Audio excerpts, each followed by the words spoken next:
Kondisi lingkungan sekolah yang aman dan nyaman untuk siswa secara psikologis menjadi syarat utama bagi sekolah untuk meningkatkan kualitas belajar siswa. Lingkungan sekolah yang kondusif tercipta dari hubungan dan interaksi yang saling menghargai, memahami, dan saling percaya, baik antara guru dengan guru, guru dengan siswa, dan siswa dengan siswa. Contoh paling sederhananya adalah guru yang sayang kepada siswanya, ramah, mau menyapa siswa, dan menyenangkan bagi siswa akan membuat siswa merasa aman dan nyaman berada di sekolah serta termotivasi untuk belajar. Radikalisme dan intoleransi yang bisa saja terjadi di sekolah kalian akan berdampak buruk terhadap kualitas hubungan dan interaksi antara guru dengan guru, guru dengan siswa, siswa dengan siswa. Dengan kata lain, jika terjadi radikalisme dan intoleransi di sekolah, lingkungan sekolah yang kondusif untuk peningkatan kualitas belajar siswa akan sulit terbangun.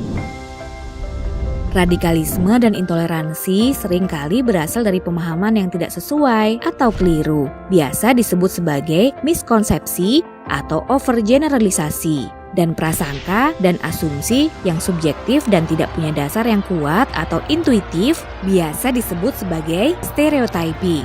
Misalnya, orang yang berasal dari suku A pasti pandai bernyanyi atau bermain sepak bola. Atau ajaran kepercayaan atau agama A adalah pasti yang paling benar, sedangkan yang lain pasti salah.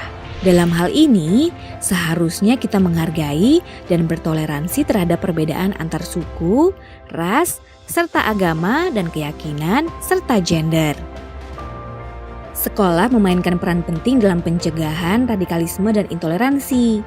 Dalam hal ini, guru misalnya dapat menjadi panutan atau role model dalam hal menghargai dan bertoleransi terhadap perbedaan suku, ras, agama, keyakinan, dan gender. Guru juga bisa menjadi orang pertama yang mengidentifikasi gejala-gejala perilaku radikal dan intoleran. Selain itu, sekolah juga perlu membangun lingkungan belajar yang aman dan nyaman untuk peningkatan kualitas belajar siswa. Upaya pencegahan perilaku radikalisme dan intoleransi yang memungkinkan bisa terjadi di sekolah dapat dilakukan melalui strategi-strategi sebagai berikut. 1. Sekolah, dalam hal ini kepala sekolah dan guru, memahami dan mengerti tentang radikalisme dan intoleransi yang kemungkinan terjadi di sekolah. Hal ini dapat dilakukan melalui pelatihan, diskusi antar guru, dan rapat sekolah. 2. Sekolah, dalam hal ini kepala sekolah dan guru melakukan refleksi diri, yaitu mengevaluasi cara pandang, pemikiran, asumsi, bias yang berkaitan dengan agama, ras, dan suku, jenis kelamin, aliran politik yang mungkin, atau mengevaluasi miskonsepsi dan stereotyping yang mungkin terjadi di sekolah yang dapat menjadi pemicu radikalisme dan intoleransi. 3. Sekolah membangun kesadaran dan pengetahuan bagi kepala sekolah dan guru untuk pencegahan radikalisme dan intoleransi. 4. Sekolah melakukan kampanye atau gerakan anti perilaku radikalisme dan intoleransi. Dapat dilakukan melalui kegiatan-kegiatan upacara bendera, diskusi di kelas, kegiatan ekstrakurikuler dan OSIS, pamflet, hiasan dinding, dan lainnya. 5. Sekolah melakukan kampanye atau gerakan toleransi, yaitu menghormati perbedaan antar agama, ras dan suku, jenis kelamin, aliran politik dalam setiap aktivitas-aktivitas yang dilakukan di sekolah. 6. Sekolah menyusun peraturan sekolah anti radikalisme dan intoleransi di sekolah. 7.